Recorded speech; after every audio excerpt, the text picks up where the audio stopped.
Good morning everyone, welcome back to GK today. I hope आप सब बिल्कुल ठीक होंगे और आपने होली बहुत अच्छे से एंजॉय करी होगी, बहुत सारी गुजियास खाई होंगी। तो चलिए अब फिर बैक टू रूटीन आ जाते हैं और आज हम डिस्कस करने वाले हैं 9 मार्च के सबसे मोस्ट इंपॉर्टेंट करंट अफेयर्स। तो सबसे पहले आज के हम करंट अफेयर्स देखेंगे, उसके बाद हमारा जनवरी मंथ का रिवीजन सेशन रहेगा जिसमें आज हम क्वेश्चन नंबर 16 से लेकर 30 तक डिस्कस करेंगे।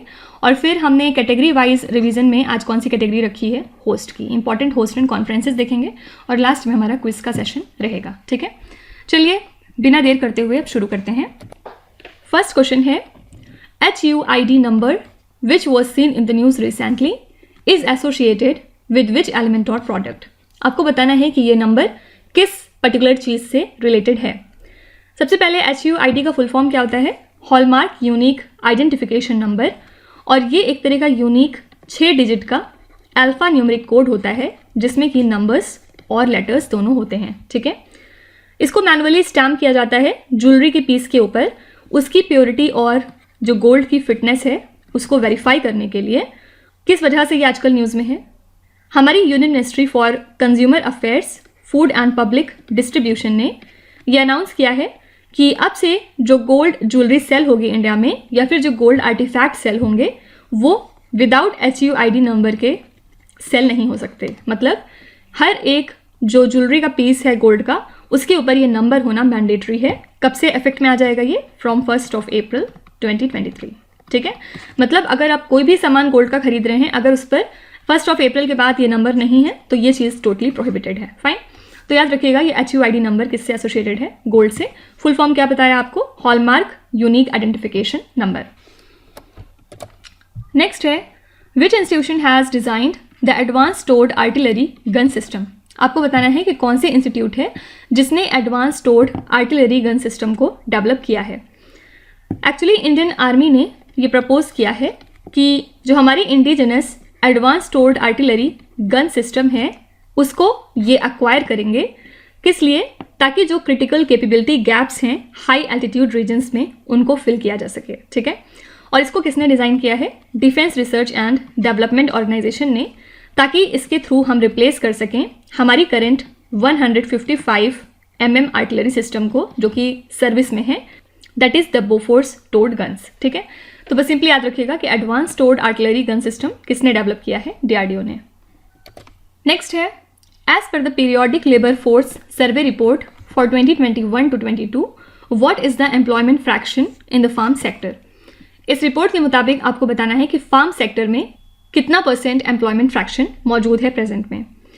तो हाल ही में इस periodic labour force survey report को रिलीज किया गया है जिसमें यह बताया गया कि जो फार्म सेक्टर है उसमें लेबर फोर्स इंडिया का कितना काम करता है, लगभग 45.5%। ठीक है, और इससे ये पता चला कि एग्रीकल्चर से हाई प्रोडक्टिविटी सेक्टर्स की तरफ अब लेबर फोर्स हमारा शिफ्ट हो रहा है, जैसे कि मैन्युफैक्चरिंग और जो भी हमारी मॉडर्न सर्विसेज के सेक्टर्स हैं। ठीक है, और ऐसा एक्सपेक्ट किया जा रहा है कि इसके थ्रू इंक्रीज प्रोडक्टिविटी रहेगी इंडिया में और इनकम्स भी ज़्यादा रहेंगे लेबर फोर्स की। ठीक है, तो बस याद रखिएगा कि फार्म सेक्टर में अब कितना एम्प्लॉयमेंट फ्रैक्शन है, मतलब कितने % लोग एम्प्लॉयड हैं लेबर फोर्स के, तो ये है 45.5%। नेक्स्ट है, which organisation releases the women business and the law index. इस इंडेक्स को कौन सी ऑर्गेनाइजेशन रिलीज करती है, आपको ये बताना है। तो इसको रिलीज करती है हमारी वर्ल्ड बैंक, और इसमें इन्होंने बताया कि ज़्यादातर कंट्रीज ऐसी हैं जिन्होंने मैन और वुमेन को इक्वल करने के लिए बहुत सारे लॉज पास किए हैं, लेकिन उसके बावजूद भी हमारे यहाँ पे जेंडर इन इक्वालिटी मौजूद है पूरी दुनिया में। ठीक है, किस टर्म्स में सबसे ज़्यादा, तो लीगल राइट के मामले में सबसे ज़्यादा दोनों के बीच गैप है। तो इंडिया का स्कोर इस इंडेक्स में कितना रहा, in the life cycle of a working women 74.4 out of 100। ठीक है, तो बस याद रखिएगा कि ये रिपोर्ट किसकी है, तो आंसर हो जाएगा वर्ल्ड बैंक। नेक्स्ट है, which country has claimed to have discovered around 8.5 million metric tons of lithium ore. Lithium आजकल बड़ा मिल रहा है हर जगह से। आपको बताना है कि कौन सी कंट्री ने हाल ही में क्लेम किया है कि उसके यहाँ पे 8.5 million metric tons of lithium ore पाया गया है। ये कंट्री है ईरान। ईरान ने क्लेम किया है कि उनके यहाँ पे लिथियम डिपॉजिट का रिजर्व पाया गया है। कहाँ पे, इनके वेस्टर्न प्रोविंस में, हैमदान के। ठीक है, और इसमें लगभग 8.5 मिलियन मेट्रिक टन्स लिथियम ओर मौजूद है। लिथियम की बात करें तो ये एक सॉफ्ट सिल्वर वाइट मेटल है जो कि अल्कली मेटल ग्रुप में आता है और हाईली रिएक्टिव होता है, फ्लेमेबल होता है। इसको आप मिनरल ऑयल में स्टोर करके रखते हैं या फिर डिफरेंट तरह के अदर लिक्विड्स में, ताकि ये मॉइस्चर या एयर के साथ रिएक्ट ना करे, ठीक है।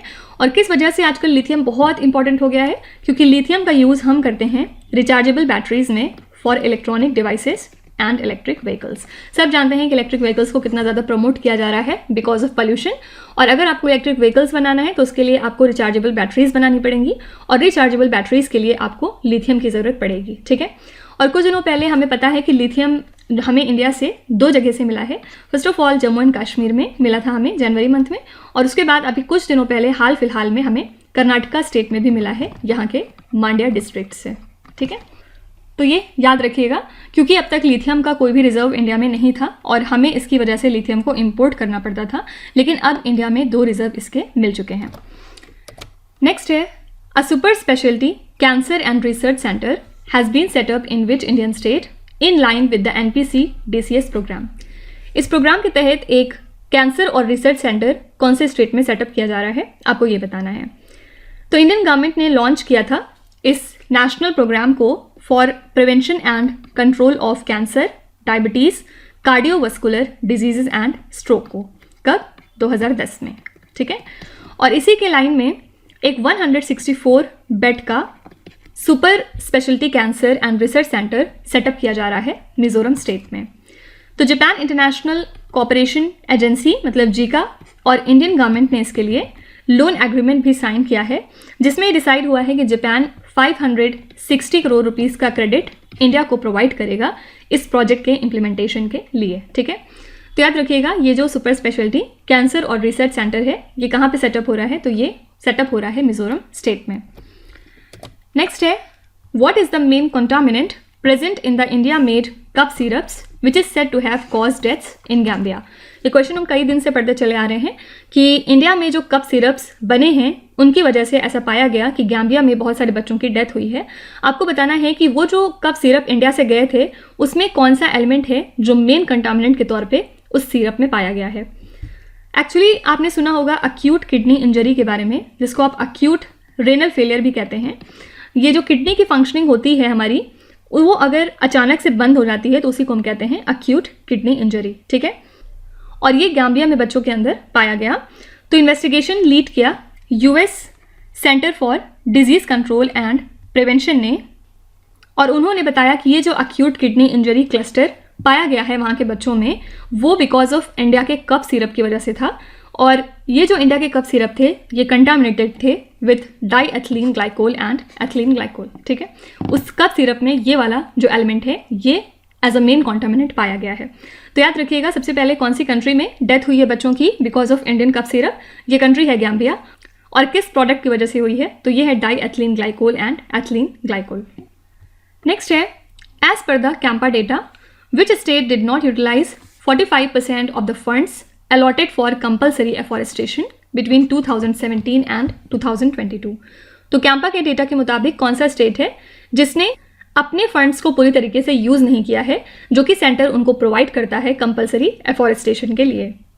एक्चुअली कंपेंसेटरी एफॉरेस्टेशन एक प्रोग्राम है जिसको कि इंडिया इम्प्लीमेंट करता है इंश्योर करने के लिए कि जो भी फॉरेस्ट लैंड डाइवर्जन है नॉन फॉरेस्ट पर्पजेस के लिए, लाइक इंडस्ट्रियल और इंफ्रास्ट्रक्चर डेवलपमेंट, इसको अकम्पनी किया जाए एफॉरेस्टेशन के साथ on an equal area of land, ठीक है। तो कैंपा के मुताबिक सबसे पहले कैंपा का फुल फॉर्म क्या है, compensatory afforestation fund management and planning authority. तो इसके मुताबिक जो फंड एलोकेट हुआ है बाय द सेंट्रल गवर्नमेंट किस स्टेट को, केरला स्टेट को, उसका 45% इन्होंने यूटिलाइज भी नहीं किया किस टाइम पीरियड में, 2017 टू 2022 के बीच में, ठीक है। तो यहाँ पे करेक्ट आंसर हो जाएगा केरला स्टेट। ओवरऑल बस आप ऐसे समझिए कि जितना पैसा सेंट्रल गवर्नमेंट ने दिया था इनको कंपलसरी एफॉरेस्टेशन करने के लिए, उसका 45% इन्होंने यूज़ तक नहीं किया, मतलब सिर्फ 55% ही इन्होंने अपना टारगेट कंप्लीट किया है। नेक्स्ट है one nation one challan initiative is associated with which state or the union territory.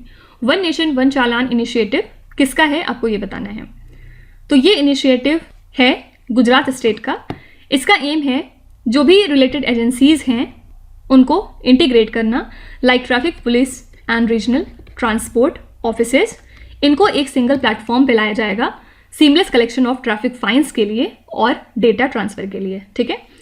तो एक PIL हियरिंग के दौरान जिसमें ये फाइल किया गया था कि वर्चुअल ट्रैफिक कोर्ट्स को सेटअप करना चाहिए, स्टेट गवर्नमेंट ऑफ गुजरात ने हाई कोर्ट को बताया कि ऑलरेडी इन्होंने डिसाइड किया हुआ है कि वो इस तरह के कोर्ट्स को इस्टेब्लिश करेंगे under the one nation one challan initiative, ठीक है।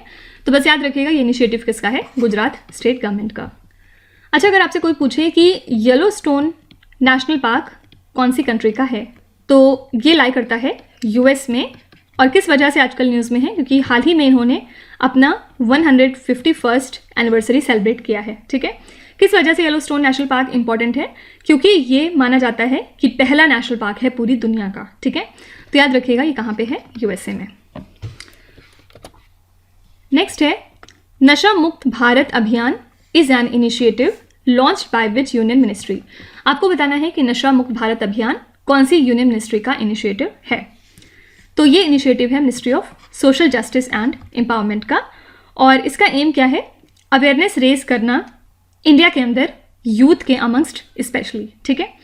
और इसका पर्टिकुलर फोकस रहेगा हायर एजुकेशनल इंस्टीट्यूट्स के ऊपर, यूनिवर्सिटी कैंपसेस के ऊपर, स्कूल्स एंड कम्युनिटी इंगेजमेंट के ऊपर, ठीक है। तो हाल ही में department of social justice and empowerment ने ब्रह्म कुमारीज के साथ एक मेमोरेंडम ऑफ अंडरस्टैंडिंग साइन किया है, ताकि जो ये नशा मुक्त भारत अभियान है इसको और ज़्यादा इफेक्टिव और वाइड स्प्रेड बनाया जा सके, ठीक है। तो याद रखिएगा ये इनिशिएटिव किसका है, ministry of social justice and empowerment का। इसके अलावा आजकल आपने स्वामी इन्वेस्टमेंट फंड के बारे में सुना होगा। क्या आप बता सकते हैं कि इसको कौन सी मिनिस्ट्री स्पॉन्सर करती है? तो ये स्पॉन्सर होता है बाय मिनिस्ट्री ऑफ फिनेंस, ठीक है। और स्वामी की बात करें तो ये एक सोशल इम्पैक्ट फंड है जिसको कि डिज़ाइन किया गया है ताकि डेट फाइनेंसिंग प्रोवाइड किया जा सके for stalled RERA registered residential project, ठीक है। इसको मैनेज कौन करता है? SBI cap ventures limited. हाल ही में इस फंड के थ्रू फाइनल अप्रूवल प्रोवाइड किया गया है नियरली 130 प्रोजेक्ट को, जिनकी कॉस्ट है 12,000 करोड़ रुपीज़, और इसी के साथ इन्होंने रेज किया है 15,530 करोड़ रुपीज़ अब तक। नेक्स्ट है the international maritime exercise cutlass express 2023 is being organised in which region. आपको बताना है कि ये एक्सरसाइज कौन से रीजन में ऑर्गेनाइज की गई है। तो इसको ऑर्गेनाइज किया गया है गल्फ रीजन में, और इसका एम है जो मैरीटाइम सिक्योरिटी है उसको इन्हेंस करना और सेफ सी लेन्स को इंश्योर करना मैरीटाइम कॉमर्स के लिए, जिसमें कि लगभग 50 नेशंस और इंटरनेशनल मैरीटाइम एजेंसीज पार्टिसिपेट कर रही हैं, ठीक है। इंडिया की तरफ से गई है INS त्रिकंद, जो कि एक इंडियन नेवी की शिप है, और इसी के साथ हमने पार्टिसिपेट किया इस एक्सरसाइज में, और ये हमारी पहली IMX एक्सरसाइज रहने वाली है, ठीक है। मतलब ये पहला इंडिया का IMX पार्टिसिपेशन है, और ये हमारी सेकेंड एक्सरसाइज है with the combined maritime forces, fine. तो याद रखिएगा ये कहाँ पे हो रही है, गल्फ रीजन में। लास्ट क्वेश्चन है which institution has launched the integrated teacher education programme. कौन सी इंस्टीट्यूशन है जो इस प्रोग्राम को लॉन्च करती है? ये है national council for teacher education, ठीक है। इन्होंने इस प्रोग्राम को लॉन्च किया है टोटल 57 टीचर एजुकेशन इंस्टीट्यूशंस में थ्रू आउट इंडिया, और ये जो फ्लैगशिप इनिशिएटिव है इसको लॉन्च किया गया है अंडर नेशनल एजुकेशन पॉलिसी 2020। ये बेसिकली ऑफर करती है 4 साल का dual major under graduate degree programme, जिसमें कि टीचर्स को प्रिपेयर किया जाता है for the 4 stages of the new school structure, ठीक है। बस याद रखिएगा कि ये प्रोग्राम कौन से इंस्टीट्यूट इंप्लीमेंट करती है, तो ये है national council for teacher education. तो ये थे आज के हमारे सभी इंपॉर्टेंट करंट अफेयर्स, और चलिए अब हम अपने रिवीजन सेशन की तरफ चलते हैं, जिसमें सबसे पहले हम जनवरी मंथ के करंट अफेयर्स रिवाइज करेंगे। और आज ये पार्ट 2 है सीरीज में, जिसमें हम क्वेश्चन नंबर 16 से लेकर क्वेश्चन नंबर 30 तक देखेंगे। फर्स्ट है where is the institute of veterinary biological product located. आपको बताना है कि ये इंस्टीट्यूट कहाँ पे लोकेटेड है। तो ये है पुणे में, और गवर्नमेंट ने हाल ही में एक पैक्ट साइन किया है इस इंस्टीट्यूट के साथ for commercial production of lumpy ProVac vaccine, ठीक है। ये एक तरह की इंडिजिनसली डेवलप्ड वैक्सीन होती है जिसको कि लंपी स्किन डिजीज को कंट्रोल करने के लिए प्रोड्यूस किया जाता है कैटल के अंदर, ठीक है। What is the total investment made by the department of science and technology in the science and technology system in 2022 to 23. तो टोटल इन्वेस्टमेंट कितना हुआ है in science and technology system 2022 से 23 के टाइम पीरियड में? ये वैल्यू है 6,002 crore rupees. Which cabinet has decided to merge its district with existing ones and redraw the boundaries in 14 places? ये है असम की कैबिनेट. असम कैबिनेट ने डिसाइड किया है कि वो 4 डिस्ट्रिक्ट को मर्ज करेंगे एग्जिस्टिंग वंस के साथ, और इसी के साथ 14 डिस्ट्रिक्ट की जो बाउंड्रीज हैं उनको रीड्रॉ किया जाएगा. The new integrated food security scheme subsumes 2 current schemes of which union ministry? ये है ministry of consumer affairs, food and public distribution. तो ये जो नई इंटीग्रेटेड फूड सिक्योरिटी स्कीम है ये इफेक्ट में आ चुकी है फ्रॉम 1 जनवरी 2023, और इसके थ्रू फ्री फूड ग्रेन्स दिया जाएगा 81.35 करोड़ बेनिफिशरीज को under the national food security act. ठीक है, और ये जो नई स्कीम है इसमें 2 करंट फूड सब्सिडी स्कीम्स को सब्ज्यूम किया जा रहा है मिनिस्ट्री ऑफ कंज्यूमर अफेयर्स की. कौन कौन सी है ये? Food subsidy to FCI for NFSA, और दूसरी है food subsidy for decentralised procurement state. ठीक है. Which country has handed over the chairmanship of Wassenaar arrangement to India in 2023? तो इंडिया ने इसकी चेयरमैनशिप को अज्यूम कर लिया है. कब से? From January 2023. और किस कंट्री से हमने टेक ओवर किया है? तो यह है कंट्री आयरलैंड. ठीक है. ये टोटल 42 मेंबर्स का वसेनार अरेंजमेंट होता है. ये एक तरह का वॉलंटरी एक्सपोर्ट कंट्रोल रेजीम है जिसके थ्रू जो कन्वेंशनल वेपन्स का ट्रांसफ़र है और डुअल यूज़ गुड्स का ट्रांसफ़र है उसको मॉनिटर किया जाता है. ठीक है. नेक्स्ट है which state receive the largest outlay in the total expenditure of 13,000 crore rupees on cleaning the Ganga since 2014? तो यूनियन गवर्नमेंट ने 13,000 crore rupees से भी ज़्यादा खर्च किए हैं गंगा को क्लीन करने में सिंस 2014, और सबसे ज़्यादा अमाउंट किसको दिया गया है? उत्तर प्रदेश को. सेकंड पे बिहार है. इसमें बिहार को सेकंड सबसे ज़्यादा अमाउंट दिया गया है गंगा को क्लीन करने के लिए. थर्ड है इसमें वेस्ट बंगाल, फोर्थ है दिल्ली, और फिफ्थ है Uttarakhand. As per the ministry of culture how many centrally protected monuments are missing? Ministry of culture के मुताबिक कितने सेंट्रली प्रोटेक्टेड मॉन्यूमेंट्स हैं जो मिसिंग हैं? तो इनका नंबर कितना है? 50. ठीक है. और मिसिंग मॉन्यूमेंट्स में सबसे ज़्यादा उत्तर प्रदेश से हैं क्योंकि 11 इसमें उत्तर प्रदेश से थे. विच institution builds the K9 Vajra tracked self propelled हॉविट्जर्स? इनको डेवलप करता है लार्सन एंड टुब्रो. और डिफेंस मिनिस्ट्री ने हाल ही में प्रोक्योरमेंट प्रोसेस शुरू किया है और इसमें ये 100 K9 Vajra tracked self propelled howitzers purchase कर रहे हैं लार्सन एंड टुब्रो से. Which institution launched its medium term strategy framework named as Utkarsh 2.0? इसको लॉन्च किया है रिजर्व बैंक ऑफ इंडिया ने. Future engineer programme is an initiative of which multinational company? ये initiative है अमेजॉन का. ठीक है. इसका एम क्या है? जो कंप्यूटर साइंस एजुकेशन है बच्चों और यंग एडल्ट्स के लिए उसकी तरफ और ज़्यादा फोकस करना और उसके एक्सेस को इंक्रीज करना. ठीक है. नेक्स्ट है which institution developed the Bhim application that is Bharat interface for money application?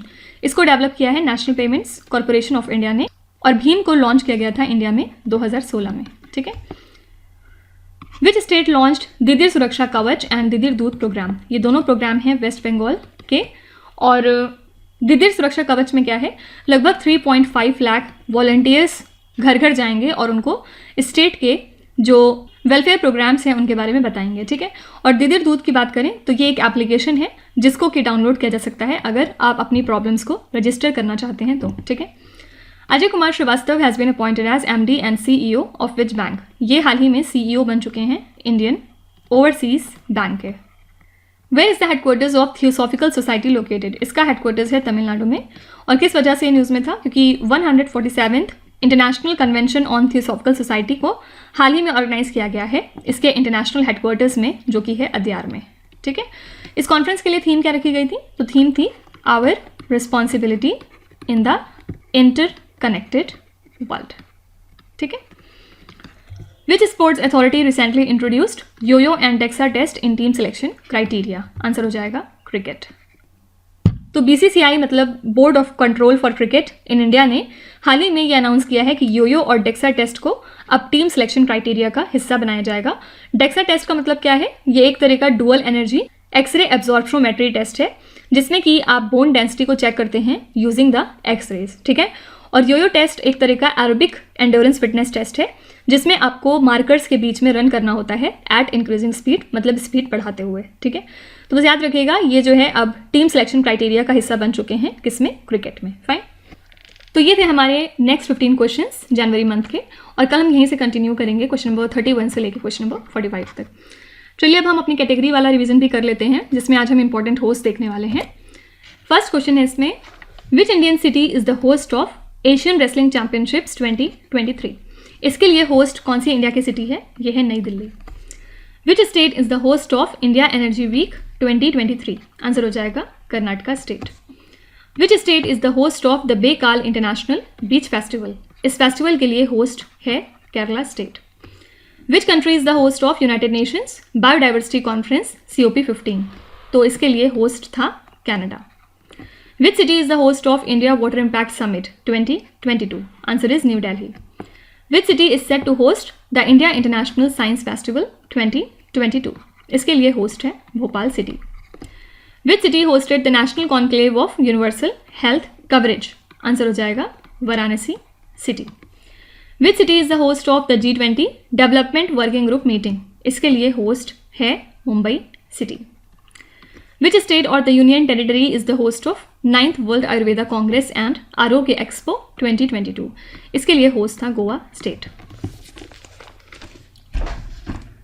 तो ये एक लिस्ट हो गई इंपॉर्टेंट होस्ट की, और अगली बार जब फिर से होस्ट वाली कैटेगरी आएगी तो उसमें हम और भी डिफरेंट होस्ट एंड कॉन्फ्रेंसेज वाले क्वेश्चन देखेंगे। ठीक है, अच्छा आप कमेंट्स में मेंशन कर सकते हैं अगर आप किसी नई कैटेगरी को इंक्लूड कराना चाहते हैं, तो डेफिनेटली हम लोग उसको कंसीडर करेंगे। चलिए अब आपके क्विज की तरफ चलते हैं। ये 5 क्वेश्चंस हैं जिनको आपको ध्यान से पढ़ना है और इसका जवाब आपको कमेंट्स में लिखना है। तो यहाँ पे वीडियो को पॉज करिए, एक एक करके ध्यान से क्वेश्चन को पढ़िए। जो भी आपको आते हैं वेल एंड गुड, और जो नहीं आते कोई भी बात नहीं। विथ टाइम डेफिनेटली आपका स्कोर इंप्रूव करेगा, बस आपको कंसिस्टेंट और परसिस्टेंट रहने की ज़रूरत है। So that's it for today. I hope you have like the session. आज का सेशन आपको कैसा लगा ज़रूर बताइएगा कॉमेंट्स में। साथ ही साथ आपका कोई भी रिव्यू है, फीडबैक है या फिर सजेशन है तो वो भी आप हमें बता सकते हैं। हमें जानकर खुशी होगी और हम पूरी कोशिश करेंगे उसको इम्प्लीमेंट करने की। तो कल फिर हम मिलेंगे सेम टाइम सेम जगह कल के करंट अफेयर्स के साथ। Till then stay tuned. Thank you so much for watching and please do not forget to subscribe to GK Today। With this Meenu Sana signing of.